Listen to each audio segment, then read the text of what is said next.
was never supposed to end like this. I never meant for things to spiral so far out of control. When I first met Winnie Ruth Judd, she was charming, vibrant even, and I was drawn to her in a way I couldn't quite explain. As a married man, I had made my peace with the occasional affair, the fleeting excitement that came with it. But Winnie was different from the start. There was something about her that was unpredictable, intoxicating, dangerous, maybe, though I didn't see it then. I remember how she'd look at me, those wide, earnest eyes full of need. She wanted more than I could give, much more. What started as a simple affair, an escape, quickly became something darker. Her desire for my attention grew obsessive. She became restless, needy. When she wasn't with me, I knew she was unraveling, her mind racing with jealousy and insecurity. The thing is, it wasn't just Winnie. There were others. Agnes Leroy and Hedvig Samuelson, they were part of the same circle. I had my dalliances with them too, before things got serious with Winnie. Agnes had been first, a lively woman full of wit and charm. It was brief, nothing deep, but she left an impression on me.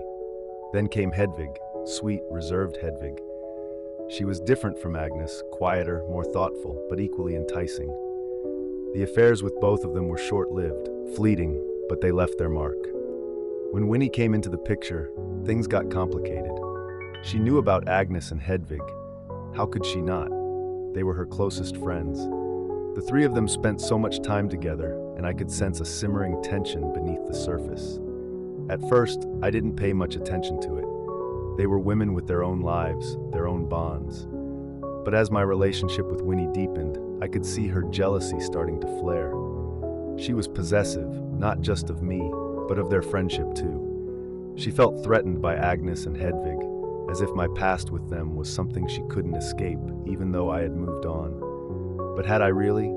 Maybe I didn't realize it, but the history between the four of us was a tangled web of emotions, secrets, and lies. Then it all came to a head that night in October 1931. I wasn't there, thank God. But when I heard what had happened, the news hit me like a freight train.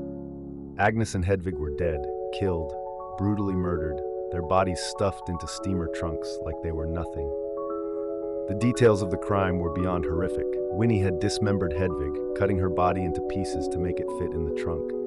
The woman I had once loved, or thought I loved, had done this. I couldn't believe it. The trunk murders, they called it in the papers. Winnie's face was everywhere, plastered across every headline.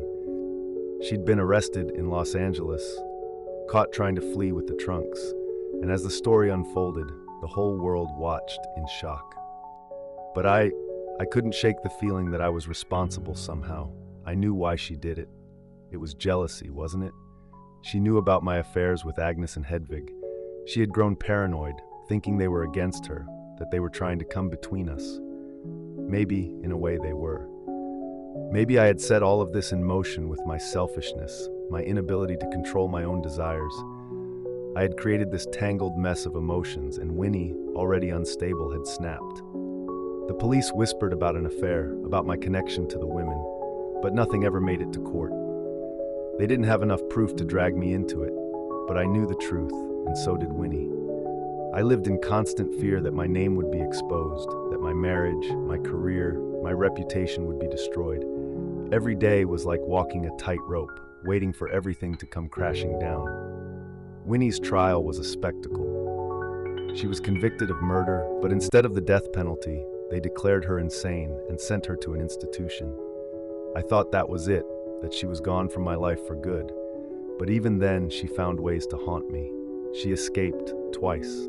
The second time, she was on the run for years, hiding in plain sight, living as a nanny. The fear of her showing up at my doorstep, of her exposing me, never left. Every time she was out there, I wondered if she would come for me, if she would reveal everything to the world.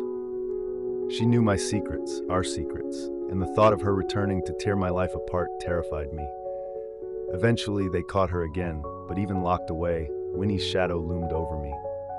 Years passed. I tried to move on, to put the past behind me, but the truth is I never really could. The weight of what happened, of what I had done, never truly lifted. Winnie was paroled in 1971, after decades in the institution. By then, the world had moved on from the trunk murders, but I hadn't. How could I? I was still living in the aftermath, haunted by the decisions I had made, by the lives that had been destroyed. Winnie Ruth Judd died in 1998. By then, most people had forgotten her name, her story, but not me. I never forgot.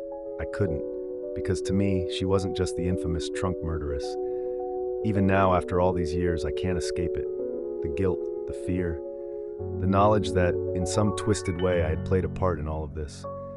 And the worst part is, I'll never really know if I could have stopped it, or if I was just as much a part of the darkness as she was.